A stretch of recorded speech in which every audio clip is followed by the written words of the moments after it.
you almost never really feel at home. Hi, my name is Kat and welcome back to my channel. Today we're going to talk about what it's like being half Filipino and half Montenegrin. I'll timestamp everything below in a description so you can skip to the part that you're most interested in. So first we're going to start off with a little bit of background information. So my mom is Filipino and my dad is Montenegrin. Both of them immigrated to Canada in their early 20s. My mom, she moved to Canada with half of her siblings and both of her parents, whereas my dad, he went on a solo quest and came to North America literally all by himself. He is the only person from his family that is living here in Canada. Both of my parents moved to North America with the same common interest. They both wanted to start a better life for their children. I have two siblings, one older brother and one younger sister, and all three of us, we grew up in Canada and were raised in Canada. I did all of my education in Canada until I was 18. That was when I moved to the United States to pursue college and also run track and field. From there, I obtained my bachelor's degree in marketing and management, and then I moved back to Canada. I've visited the Philippines only once before. I think I was maybe 5 years old. I don't really remember much about my experience there. All I know is that I lived on a farm. I had the beach in my backyard.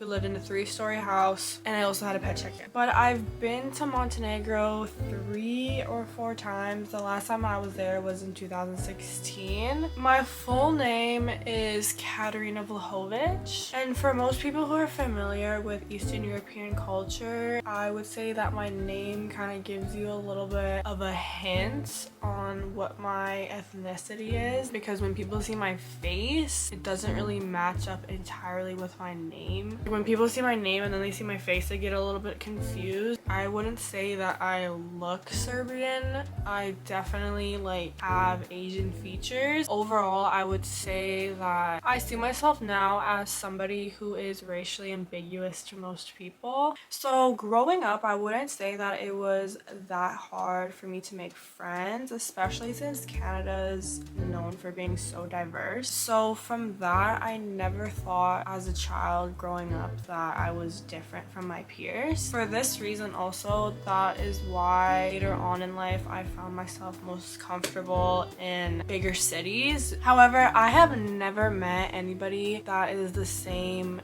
mix as me besides my own little sister. I really wish she was home right now so I could put her in the video, but my parents said copy and paste. However, when I would go to Montenegro or Serbia, or when I would be around the community, to them I look very, very, very Asian. It's almost like I don't resemble being European at all. Some of them would assume that I'm just full Asian right off of the first impression. But to Filipinos, they would always know right away that I'm mixed, and I think that's because there's a lot of mixed people in the Filipino community. A lot of my friends are mixed with Filipino, whereas Montenegrin people and Serbian people, it's not really normal for them to marry outside of their culture, so you don't really see a whole lot of mixed Montenegrin people. However, for the genuine population, I would say that I definitely confuse people when people see me, because it's not often that people are able to guess my ethnicity. It also kind of depends who I'm hanging around, because with different friends I've gotten the same guesses. Because of this, it's always been able to spark a conversation with people. So growing up, I never really had a hard time making friends. People would always wonder what my mix was. They would usually be surprised when I tell them what I actually am. So when I would visit Montenegro, what I realized when you go there as a foreigner, and if you don't know how to speak Serbian, you would kind of struggle to make friends. From my experience with my dad's family, English is not practiced there really at all, and it's not really taught in school. So if you don't know how to speak Serbian, then you would struggle with meeting people over there. My dad's family, they don't know how to speak English at all except for my one cousin. However, in the Philippines, I would definitely say it's a little bit easier because more people speak English there. There are a lot more people that immigrate into Canada from the Philippines, and I feel like there's a lot of situations where Filipinos have really big families, and it's like half of their family will be in Canada and then half of their family will be in the Philippines. So I feel like English is a little bit more familiar when you actually go into the Philippines, because even my family that is in the Philippines and my extended family that's here, all of them are able to speak in English. I would say that growing up, I never really experienced too much of any like internal conflict with my identity, except when it came to multicultural day at school, and you would have to like come to school like in your cultures, like clothing, you have to bring like a dish from your country, and then I remember I had to do like a PowerPoint presentation one year, and like everybody in my class also had to do that, and I remember I struggled. I didn't know if I should like come to school as a Filipina or if I should come to school as a full-on like Montenegrin girl. I remember one year I came to school and I brought wreck,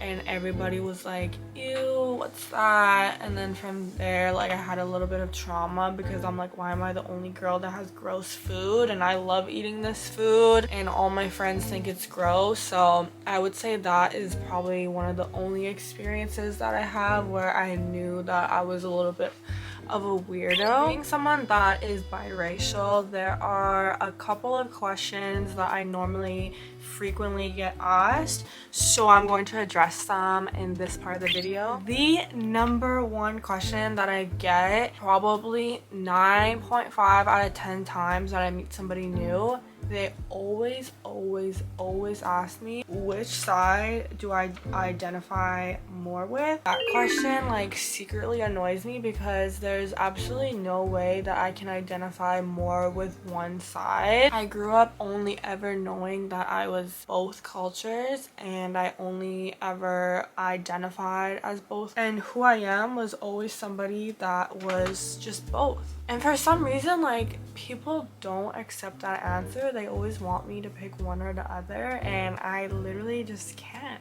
I always get asked to speak Montenegrin, Serbian, whatever, or I get asked to speak Tagalog, and I can't speak either, and it sucks. And like, I think my parents, they honestly always just told me to learn online, and they never wanted to put me in classes, but I think from their perspective, they didn't want us to know one language and not learn the other. I think they thought it was too hard for me and my sister to learn both languages, but like, they severely missed out on an opportunity for me and my sister to be trilingual. You know how sick that would be? Yeah, it definitely bothers me that I can't speak either language, especially Serbian, considering that my dad's whole entire family speaks it and they don't speak English. So it kind of sucks, like, not really being able to be that connected with them. It's a little bit hard to learn a language on your own and when you don't really have support. One thing about being a mixed person is that you almost never really feel at home because you never really truly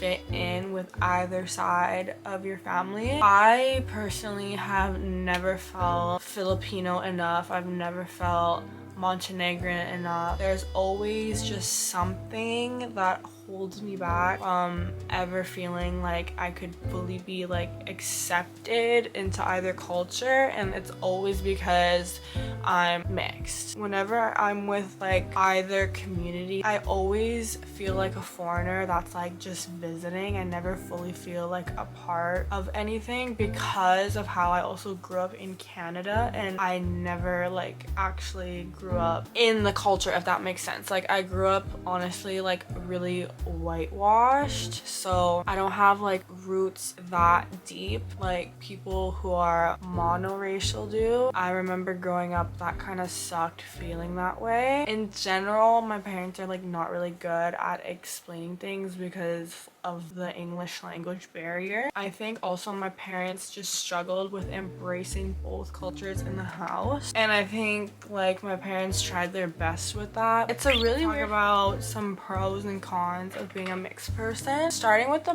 pros, I would say that when you grow up with two cultures in your household, you're most likely going to be a more open-minded person, especially if those two cultures are really different. Having two cultures is another pro because you get to visit completely different parts of the world and be like fully submerged in them. There's just a lot of learning that goes on, and it's honestly like a really beautiful thing. Another good thing is that you always have something to talk about. Definitely my ethnicity is probably one of the most talked about things ever of all time. I feel like because of my background, I've always been able to have a conversation about someone or relate to them in some way. So now some of the negatives, I definitely would say culture identification can be really hard. It honestly takes a long time to figure out who you are and what you identify with. Growing up, it was really hard for me to accept both sides. I remember I would tell my friends that I was only from Montenegro, or sometimes I would say that I'm only from the Philippines. That part was definitely a little bit hard since like